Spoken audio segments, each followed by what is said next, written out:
Welcome back to my channel. It is Ali, your favorite eccentric slow man. Y'all, I am jumping on today. Thought I'd do a live. It's about, I don't know, 10 a.m. my time here in Thailand. But I wanted to talk about something that comes up quite a bit, popped up in a group. So I thought I'd go live about it.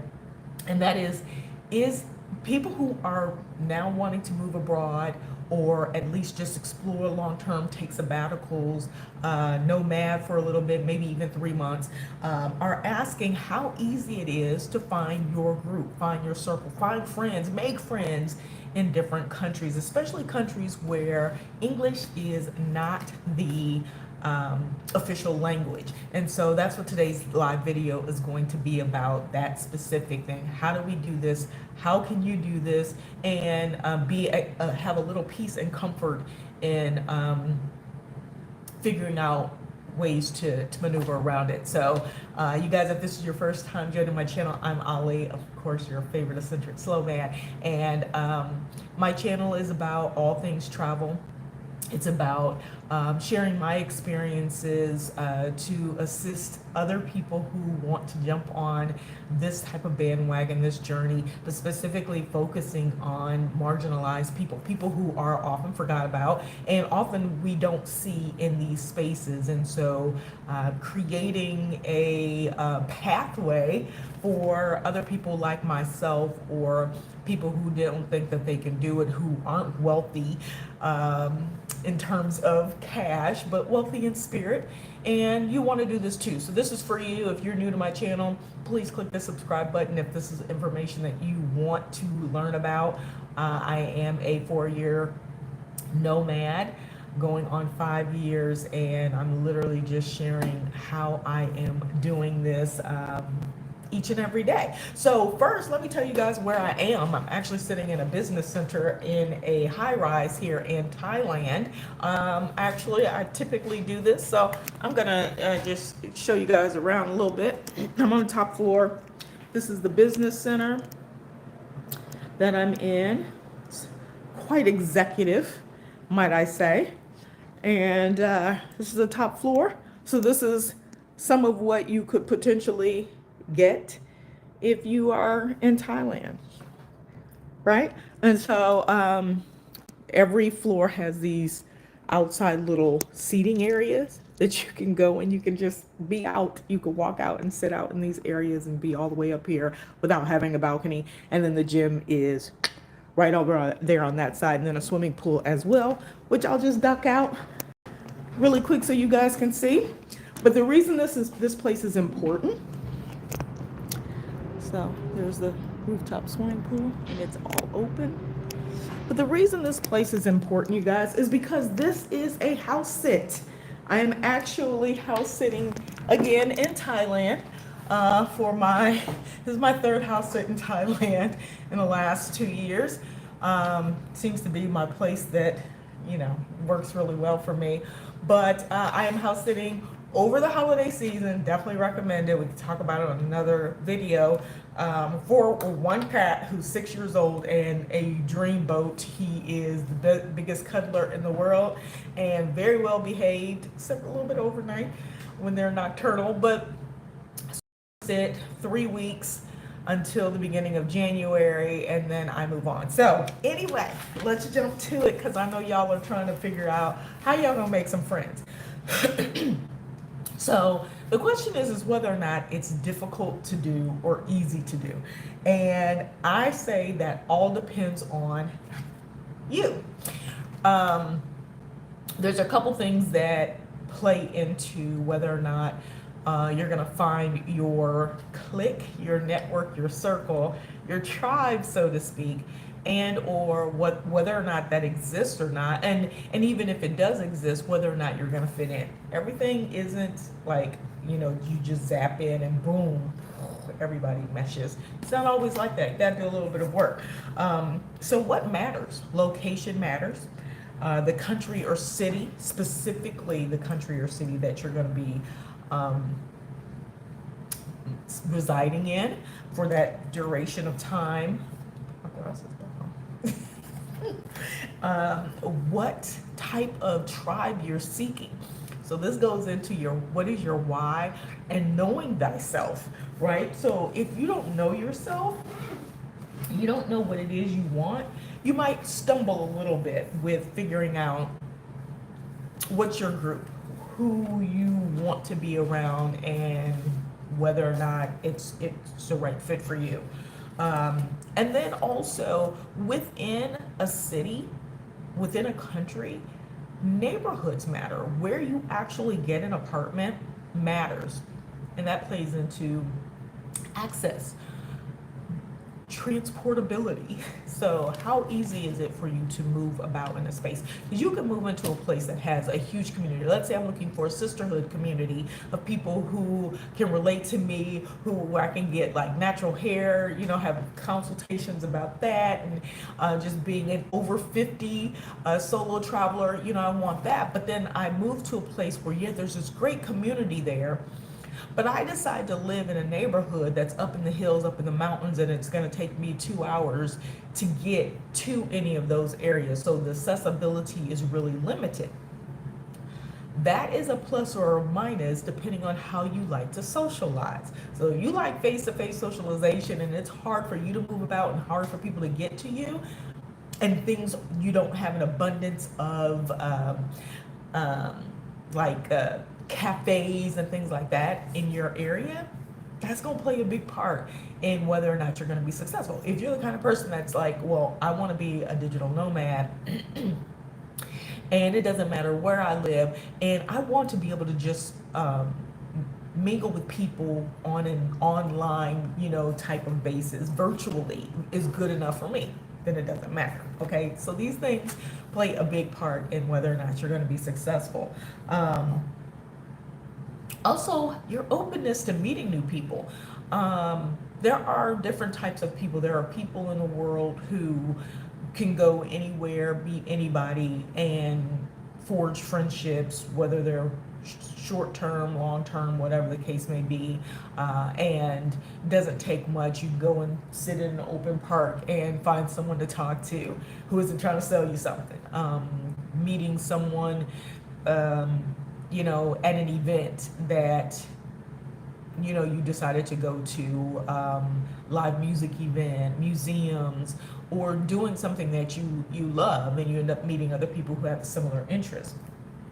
So whether or not you're open to diverse cultures, different cultures, whether or not you want to be in a local setting, whether or not you want to be amongst people who really have things in common with you. So understanding like where you fit and what is necessary for your survival, for you to have a good quality of life. So for me, I'll throw in some tidbits about myself. So for me, I meet people pretty easily, so I can tell if a place is for me or not, because while I may not need to be around people all the time, I meet people rather easily. So if I'm finding that I'm not having the ability to, I'm in meeting session environments, and just having open conversations with people, there's a nudge or push off or something like that, those might be indications that maybe a place isn't the best for me. And I always play it by ear, give it 2 or 3 tries before I quit. But also I know that I move around quite a bit, and I understand what I need for healthy quality of life.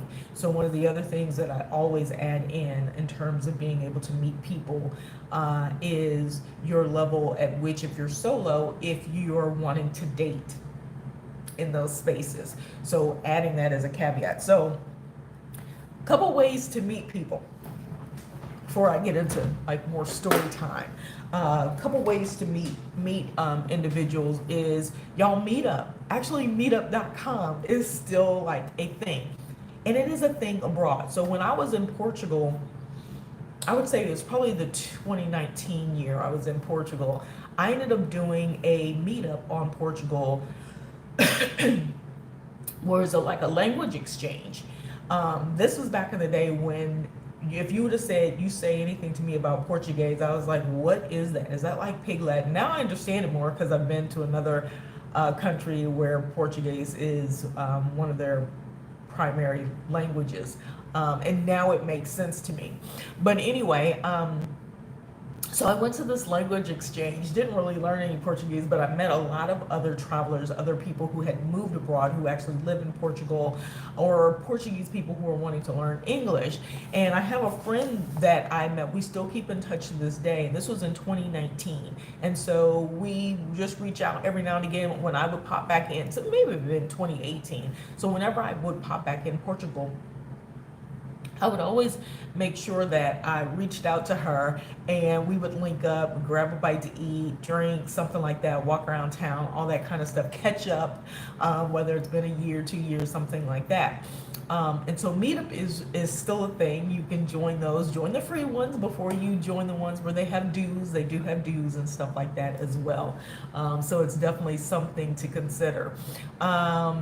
Facebook groups. So Facebook groups, it's so critical to understand that Facebook groups, because number one, they're free to begin with, typically. I don't know any Facebook groups that charge you to be a part of them. But Facebook groups that are specific to things that you enjoy. So if you're in specific type of solo groups, women groups, men groups, golfing groups, hiking groups, things like that, those are great ways to meet people. And they have those types of groups for pretty much every country, almost every city. So look up on Facebook, right? And you'll be able to find different groups that have those options.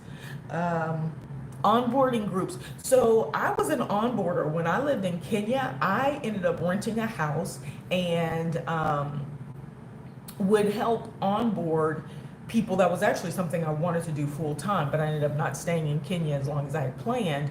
But meeting people who live in places that help you get started, help you get acclimated to the cash flow system, get acclimated to necessities that you have or need from, grocery shopping, pharmacies, markets, transportation, because not everybody has, rideshare transportation. It may be literally you need to know somebody in order to call and get a taxi and make sure that you have a reasonable one. I experienced that in Oaxaca, Mexico.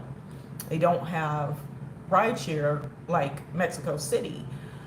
And so you could try it. I mean, I think they kind of did, but it was really unreliable. And so you really needed to know someone in order to organize and schedule a ride share, taxi ride, things like that. Those, like little things that you don't necessarily think about, but are very necessary for you to get established. Finding accommodations, meeting the correct people that are going to help you, like agencies and things like that, because not every place has legitimate agencies. So meeting someone who is open to kind of, hey, call me if you need something, is fantastic. And then lastly, not necessarily lastly, but lastly I'm going to chat about on this video is dating apps. So there are different types of dating apps that you can consider using. And for women, I strongly encourage dating apps like Bumble. And the reason I suggest Bumble is because someone suggested it to me and I finally got on Bumble. Bumble has a friends option. I don't know about all the other dating apps because I haven't used them. But Bumble has a get to know you. It has a business option. It has a friends option, and it has a dating option. So you can meet other people. So if I want to meet women in the 50 age group who have gone through menopause, I don't know if you can pick that or not, but I can put that in my description. I can literally say I'm not here for dating. I'm here for, forging friendships, which sometimes can end up dating, but maybe you want to meet friends first. I can do that. Or if I want to meet people in the same industry that I'm in, I can select the business option. So there's multiple ways to do those types of things and, be successful at it. Okay. So, all right. So let's talk about advantages and disadvantages of being in local areas. So one of the things that I think a lot of people kind of we like to do is, a lot of us long-term travelers, is we want to be outside of touristy areas. We want to be more so in local areas, or areas that are just less touristy, where there's more people. For me, I want to be in areas that aren't super touristy. Number one, because the cost is higher. I don't care. You could go to the same kind of grocery store and the cost is going to be higher, right? And that also means expat areas. But I want to be in areas where there are travelers like myself, nomadic travelers who aren't necessarily looking to come and have the same exact, like, they're not looking to replicate the United States in another country. They're looking to come to another country and be a part of a different culture, and then still have some amenities that they're familiar with, but within the realm of the space that they move to, right? Without it being like, this is little Chicago, you know what I'm saying? And so it's important to, that's why I said it's important to know what it is that you want, what you're looking for in terms of a broad relationship, journey and things like that before you move to places. So why do local areas, or areas you choose to move to, what are some of the disadvantages and advantages? Well, if you're looking to be around people that you can commune with, who, you know, you're feeling this need to be around people that understand your walk and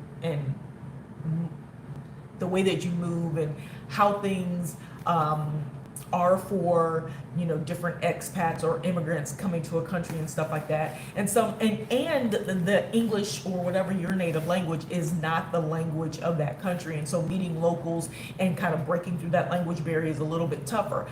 This usually only becomes something of note when you've been in a place for like 3 months or more, and you're walking around every day and you're having a hard time communicating, as well as you're in a time zone that's so far off, it's hard for you to actually commune with people back home, right? And so that's why it's really important to kind of know what it is that you like, and what you're looking for before you go and move into a place, because being in a local area with little accessibility or less accessibility to move about can be somewhat a little bit stressful, just to be honest, if you, depending on your personality, if you're not the kind of person who wants to move around, go from place to place, you have less mobility, you don't have a lot of access to getting into town, things of that nature, right?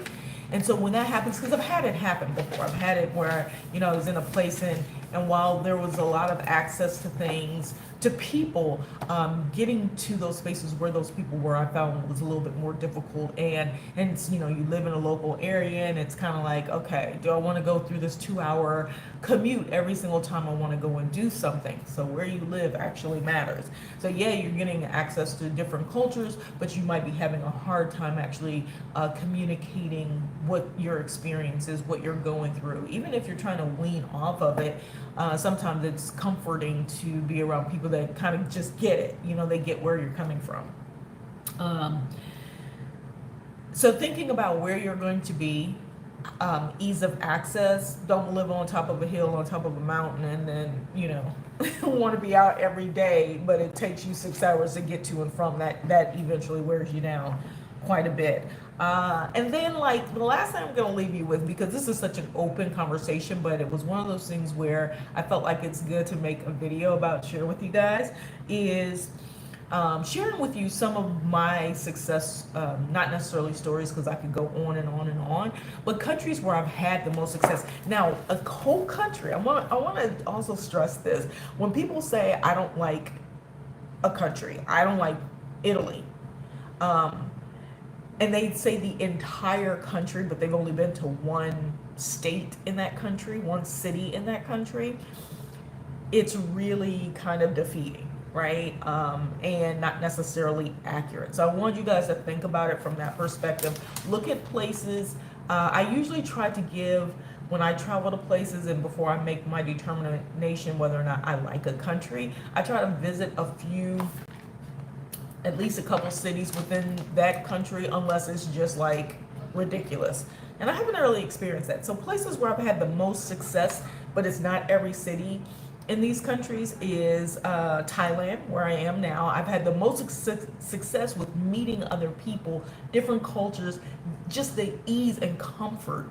Thailand is the best, and you would think, well, how? Like, and it's not necessarily ties, because what we hear a lot or we see a lot is in Asian countries getting into that local group without being able to speak the language is actually really tough. So I look for camaraderie and support through other travelers, people who are like travelers like myself, have similar lifestyles like I do, and there's an abundance of it here in Thailand, and you're going to get all sorts of spectrums. I think Americans are kind of the last ones to come over here.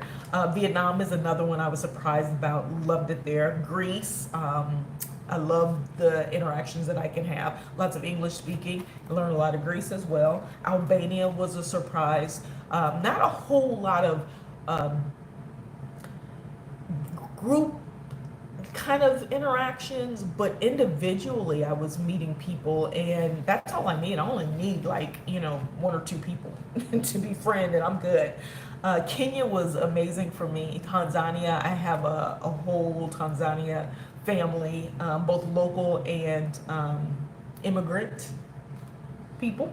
Turkey, Turkey and Antalya specifically. Istanbul, not so much. Istanbul is proved to not be the place for me, but Antalya, there was an abundance of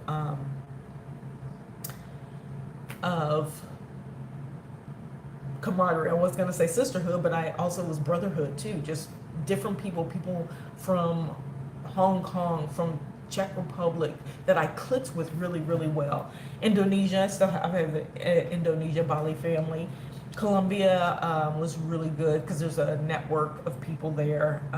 Ecuador, there's a whole network of us there, as well as people over 50, which is fantastic. Portugal, of course, and then Spain. And not all of Spain, because I am not a fan of Madrid. Now, I've been 3 or 4 times, probably 3 times I know for sure. But I never stayed too long because I always got that tinge vibe. And so it was not my favorite place, but I do like Malaga and Barcelona. Some of my least successful places, and these are cities within. So if you want to know the cities type, please tell me the cities that you liked in a particular country that I named, and I will share that with you. Croatia was probably one that I was like, it seems like it could be nice, but I just didn't feel that that connection would exist. Egypt is another one that I was just like, definitely have to meet some. I met people while I was there, so that was fantastic. But just in general, I don't know that it would be the place that I would find the camaraderie that I'm looking for. Cabo Verde, Cape Verde. Surprise! So, yeah. I met some people because I have a friend who's from there, and got introduced to, sorry y'all, I got distracted because a message came across, because I didn't put do not disturb on, some message came across my screen, so I apologize. But I have a good friend from the States who was visiting while I was in Cabo Verde, and I ended up meeting her entire family, and so that was fantastic. But other than that, it was really tough. It's to kind of integrate myself into the people, and I was there for a month. And then also just knowing that places with a high tourism turnover, meaning that there aren't a lot of long-term travelers, nomaders, slow-maders like myself. There's just a lot of tourism, a lot of rotation. I find that it's a little bit more difficult for me to meet people, especially if I want to stay in a place longer term. And then also if the local communities are very tight-knit and they really don't let outsiders in. Those are some of the places that I usually have the least amount of success in kind of breaking in some networks and building my own tribe and circle. And it's not going to be everywhere, and that's okay. So I have a couple suggestions that that I encourage, and that is if you're going, and this is something I say across the board for a number of things, is if you're going to different places and you're looking for your tribe, you're looking for your group, you're looking to see if this is a place that meshes well with you, and you're starting off, to make sure that you set aside enough money to make sure you can leave if you need to, move to another city, do some exploration in the beginning. If there's a bus system, which is a great thing. Not all countries that have great transportation systems are great to move around, or there's not always that level of comfort. I was in India, and while I wanted to do the bus systems, a lot of things were overnight, and I just wasn't. That's one of the first places I've been where I just didn't feel comfortable. But a lot of people say that it's great, it's fine. I don't know if they do a solo or not, as a woman solo overnight. So keep that in mind. And then so exploring multiple places, multiple cities before you completely give up, but also making sure that you have the funds in case you need to leave a place and it does not meet your needs as the type of traveler or the residency experience that you're looking to have. So y'all, that was just like a quick run through of what I think, what it takes, and how easy and or difficult it is to establish friend groups in other countries. Some of the tips, where you can go, things that you can look at, things to consider. If you want to know more, you want to dig in a little bit deeper, let me know. But I thought I'd share a little bit of that with you guys. And until next time, we'll talk about how to become a digital nomad. I talk about this a lot. Planning ahead is another question that I actually answered in another group. And I just made me think about some of the videos that I've posted before and what I would say now as compared to 2 years ago when I was still kind of fresh, or even 3 years ago when I was just getting into this digital nomad space and living abroad while I was getting into it. So I want to be able to share with you, some of my thoughts around becoming a digital nomad, how to prepare, how to plan, how to do that. So if you guys are interested in that, make sure you subscribe and click the notification bell, because I actually will go ahead and schedule it for tomorrow and we'll talk about it then. All right, you guys, I'm gonna get out of here. You guys know the drill. I'm also going to share with you my current house sit, so make sure you check for that. And you'll meet my new roommate. So all right, you guys, I'm gonna get out of here. Y'all know the drill. Toodles and noodles. Peace and hair grease.